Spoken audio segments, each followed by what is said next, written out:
태극신검 이해를 시작하겠습니다. 5.18 민주화 운동과 6.10 항쟁의 경우 동일한 요소들이 발견되지만 촛불 시위와 태극기 집회의 충돌은 30년 기간 동안 변화한 사회구조 속에서 발발한 사건으로 이전의 사건들과는 구별되는 별개의 사건입니다.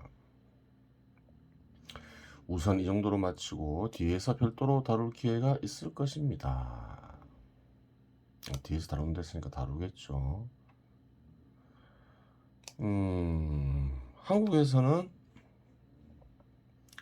많은 민란이 발발했죠. 그래요.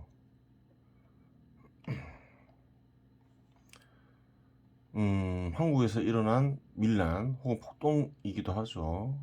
현 시대에서는 민란이나 폭동을 긍정적으로 봐서 뭐 시위나 집회로 표시를 하죠. 표현하죠.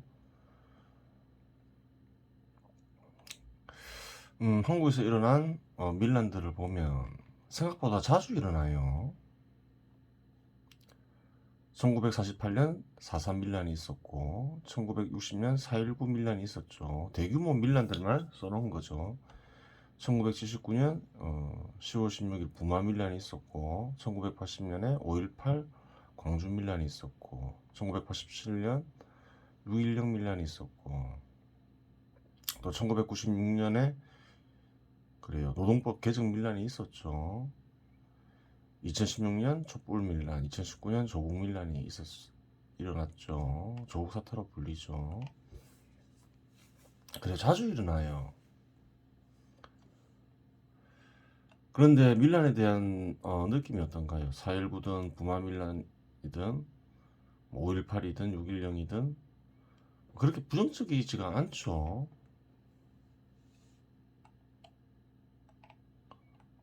그래요. 그렇게 밀란에 대해서 한국에서는 그렇게 부정적으로 보진 않아요. 부정적으로 보지 않을 뿐만 아니라 길이기도 하죠. 어제가 4.19였죠.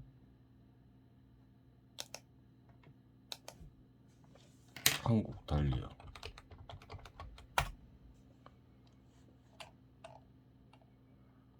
4.19 혁명이라 해서 길이죠. 5월달은 어떤가요? 그래요. 5.18도 길이죠. 부정적으로 보지 않을 뿐만 아니라 긍정적으로 보는 편이죠. 그래요. 그런 부분이 한국에서는 있어요.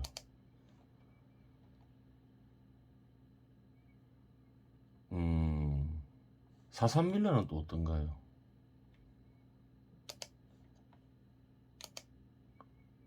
4.3 또 이게 또 길이죠. 하여튼 뭐 밀란을 대체로 기리는 편인데 잘못된 역사관 때문에 기리는 거예요.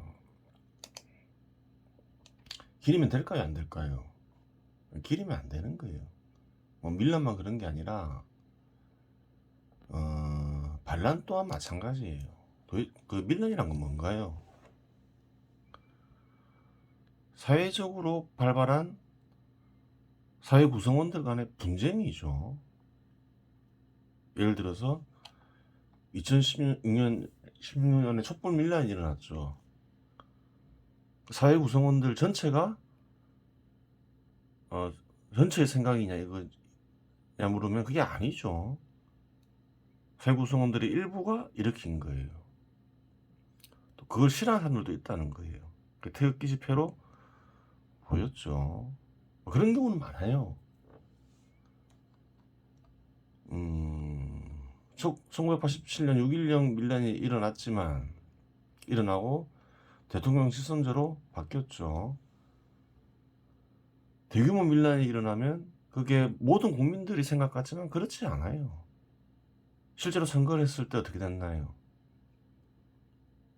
밀란에서 지지한 정당이 정당에서 대통령이 나온 게 아니죠. 여전히 그래요. 집권당에서 대통령이 나왔죠. 전체 생각이 아니라는 거예요. 일종의 분쟁인 거죠. 그래요. 그런데 사회 구성원들은 어떤가요? 생각이 다르더라도 함께 살아가야 되는 거예요. 분쟁이 아무리 긍정적인 밀란이 아무리 긍정적인 효과를 미쳤다 하더라도 반란 역시 마찬가지죠. 아무리 긍정적인 효과를 했다 하더라도 분쟁을 기리면 안 되는 이유가 거기에 있는 거예요. 생각이 다른 이들은 어떤가요? 매년 찾아오는 기념일이 되면 짜증이 나겠죠. 싫은데 기리면 안 된다는 거예요. 이것을 기리는 건 무엇에 비유할 수 있나요? 밀란이나 폭동을 기리는 거는 부부싸움을 기리는 거나 마찬가지라는 거예요. 미친 짓이라는 거예요. 부부싸움을 했는데 그 다음에 부부싸움 한 해를 날에 나를 기념일로 삼아서 매년 기념한다. 부부싸움에서 이긴 사람은 뭐 기분 좋을지도 모르나 뭐 기분 좋지도 않겠죠. 그래요. 그런 걸 기리면 안 된다는 거예요.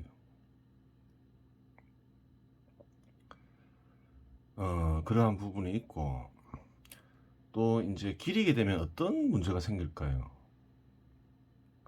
분쟁은 사람들을 감정적으로 만들죠. 제대로 된 생각을 할 수 없게 만들어요. 역사를 객관적으로 보지 않게 한다는 말이에요. 역사 속에서 바른 길을 찾아야 되는데 바른 길을 찾지 못하게 되는 거예요. 그래서 기리지 말라는 거예요. 해롭다는 거예요. 사회에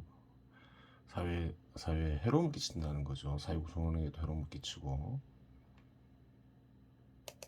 한국은 어떤가요? 헌법 전문을 보면 폭동을 기리는 게 나오죠. 두 사건이나 기리고 있는 거예요. 유구한 역사와 전통에 빛나는 우리 대한국민은 3.1 운동으로 건립된 대한민국 임시정부의 법통과 불의한거한 4.19 민주 이념을 계승하고 두 개가 나오죠.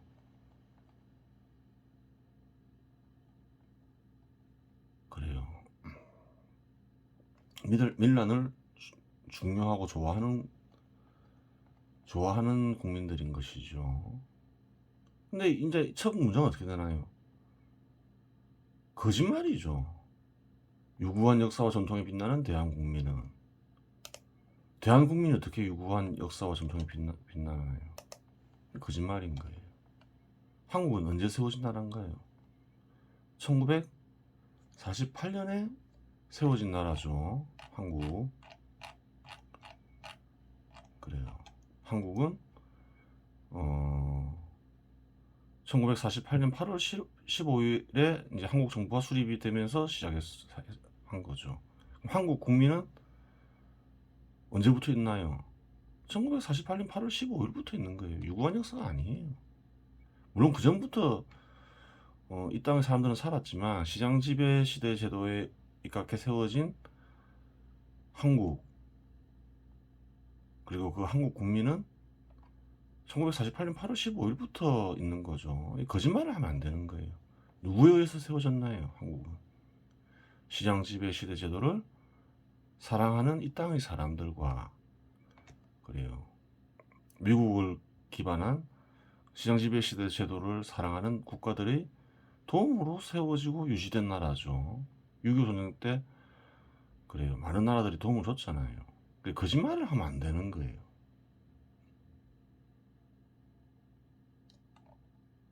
그래요. 거짓말을 하게 되면 어떻게 되나요? 한국과 한국 국민들을 싫어하게 되는 거예요. 한국인을 싫어하게 되는 거예요. 대한민국 임시정부에 참여한 이들은 어떤 이들인가요? 그 사람들도 존중해야 되겠지만, 그래요. 한반도에 살다가 이제 일본이 지배하게 되니까 일본 국민이 되기를 거부하면서 떠난 사람들이 세운 어떤 단체죠. 근데 이 단체가 일본과 싸워서 일본 정부를 물리치고 새로운 국가를 세운 게 아니라는 거예요. 그 역사적 진실이 아니라는 거예요. 실제로 한국을 세운 이들은 그래요. 한반도에 살던 사람들, 비록 마음의 괴로움이 있었겠지만 그래요. 일제시대 때 일본인이 되어 살던 사람들, 그 중에서도 시장 지배 시대를 사랑한 이들이겠죠. 그리고 그래요. 시장 지배 시대 제도에 입각해서 세워진 나라, 특히 미국의 도움을 받아서 세워진 나라가 한국인 것이에요.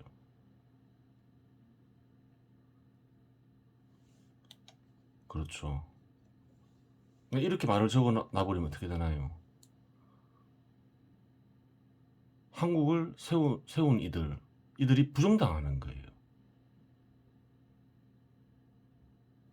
대한민국 임시정부라는 단체에 참여한 사람들을 띄워줌으로써 실제로 한국을 세운 이들은 부정당하는 거예요.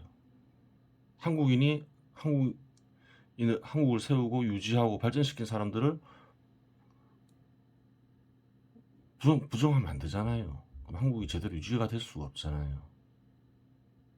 그런 문제를 낳는다는 거예요. 그래서 4.19 민주이념을 결성하고, 이 또한 한국을 부정하는 역할이 있죠. 왜 그런가요? 한국을 세우는데 중추적인 역할을 한 사람이 이승만이고, 또 이승만 정부가 있죠. 4.19로 인해서 이승만 정부가 부정당하잖아요. 한국의 초대 대통령인데 잘못됐다는 거예요. 이후에 긍정적인 역할을 했다 하더라도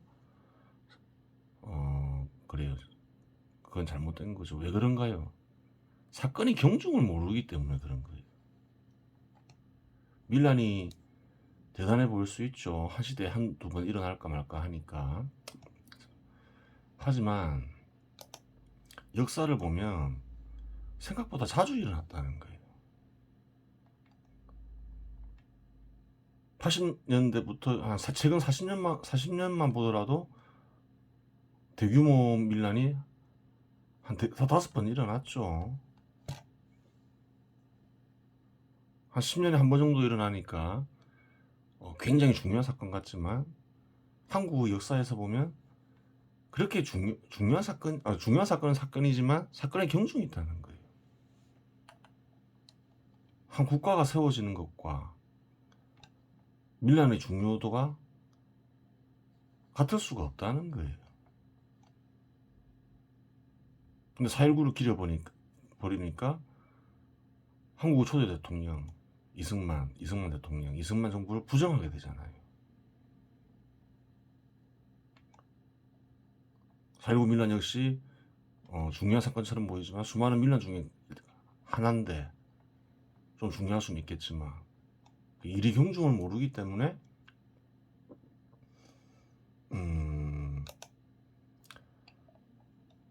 그래요. 이렇게 밀란을 헌법 전문에 넣어놓은 거예요. 거짓말을 해대면서 안 좋은 역사관을 지니고 있는 거예요. 한국 국민들이 이걸 전문을 쓴 이들이 진리와 진실에 가게해서 써야 되는데 거짓으로 써놓으니까 어떤가요? 한국인들은 죄의식에 사로잡힐 수밖에 없는 거예요. 열등감에 사로잡히고 그럴 이유가 없는데 어떻게 쓰면 제일 깔끔할까요? 이렇게 쓰면 되는 거예요. 진리와 진실에 입각해서 시장 지배 시대 제도를 사랑하는 사람들과 시장 지배 시대 제도를 수호하고자 하는 우방국들의 도움으로 세워지고 유지된 대한민국은 이게 진실이라는 거예요.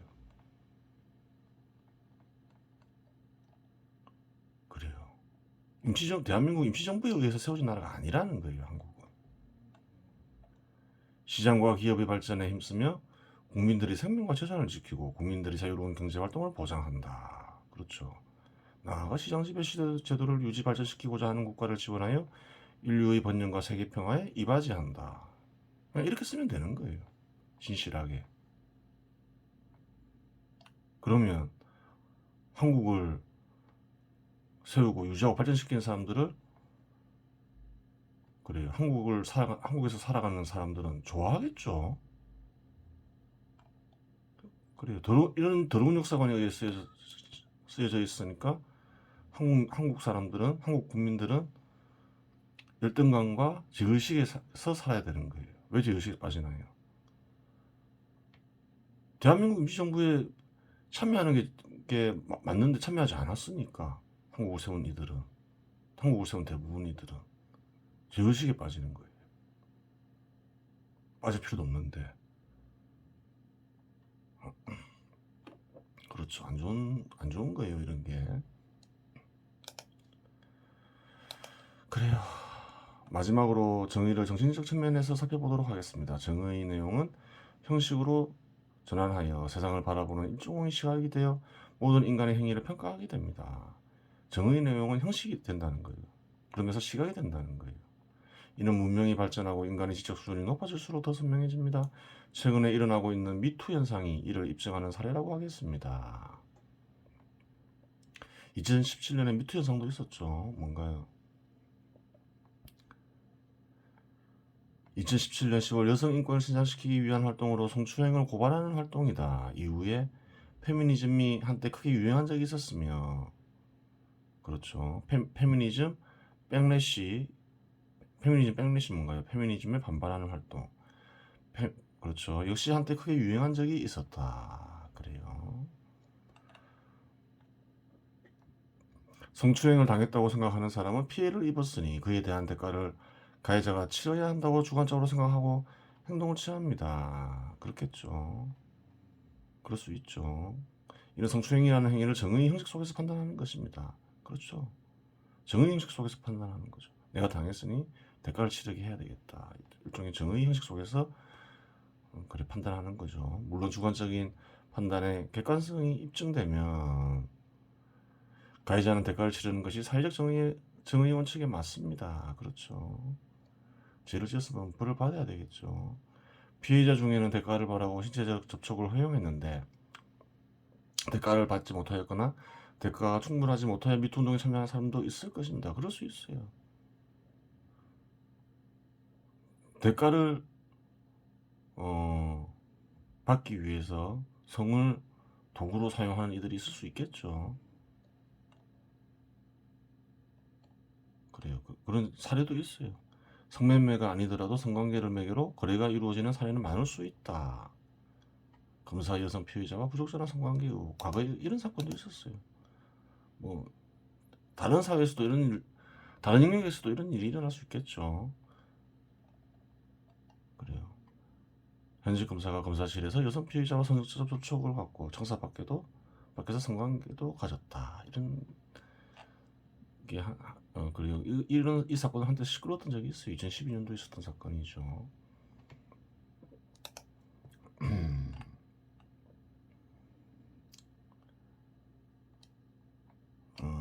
그래요.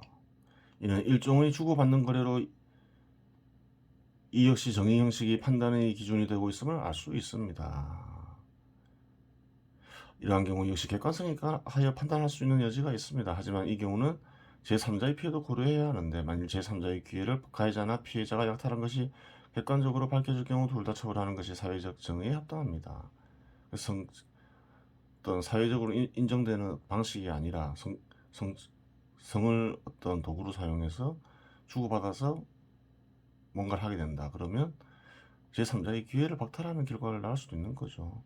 가해자 입장에서는 헌습적으로 허용되는 범위 내에서 행위가 이루어졌거나 서로 좋아서 한 것이기 때문에 치러야 할 대가가 없다고 주장할 수 있는데 이는 피해를 끼친 것이 없으니 치러야 할 대가도 없다는 주장으로 이 역시 정의 형식에 입각해 판단하는 것입니다. 그렇죠. 대부분 사람들은 다 정의의 형식 속에서 그래요. 옳고 그름을 판단을 하죠. 음, 또한 신체 접촉을 하였으나 상대방이 대가를 원했고 충분한 대가를 지불했기 때문에 대가를 치를 필요가 없다고 생각할 수 있는데 이것이 정의 형식 속에서 판단하는 것입니다. 그렇죠. 다 주고받는 관계 속에서 정의롭냐 정의롭지 않냐 그렇게 따지는 거죠.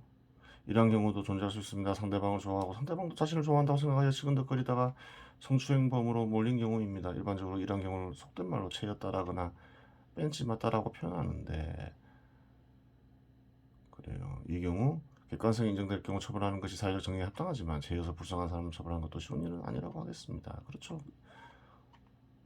성적으로 너무 엄격하게 그래요. 정의하게 해서 하다 보면 그래요. 또 문제가 생길 수도 있어요. 그래요. 사랑의 상처는 아프니까 벤치 맞다 이런 말도 있겠죠. 벤치로 맞으면 피가 철철 나면서 엄청 아플 거 아니에요. 사랑의 아픔은 사랑의 실패는 벤치 맞는 것처럼 아프다. 그래서 이런 말이 생겼다고 볼 수 있죠. 이처럼 정의는 하나의 형식이 되어 인간의 모든 행위를 판단하는 절대적 시간이 되는 것입니다.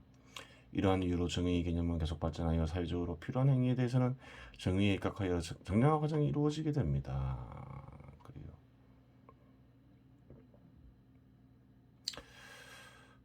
그래서 헤겔의 글을 길게 인용한 이유는 정의의 정량화 과정의 가능성을 기술한 글과 헤겔의 글을 함께 읽으면 정량화 과정을 쉽게 이해할 수 있으며 실제로 정량화 과정도 수행할 수 있게 될 것이기 때문입니다. 그래 앞에서 헤겔의 글을 인용했죠. 정량화 과정. 그래요. 사회현상을 제대로 이해하려면 아주 구체적으로 이해하려면 정량화까지 해서 이해하면 더 큰 도움이 되겠죠. 그래요. 이번 시간 여기서 마치겠습니다.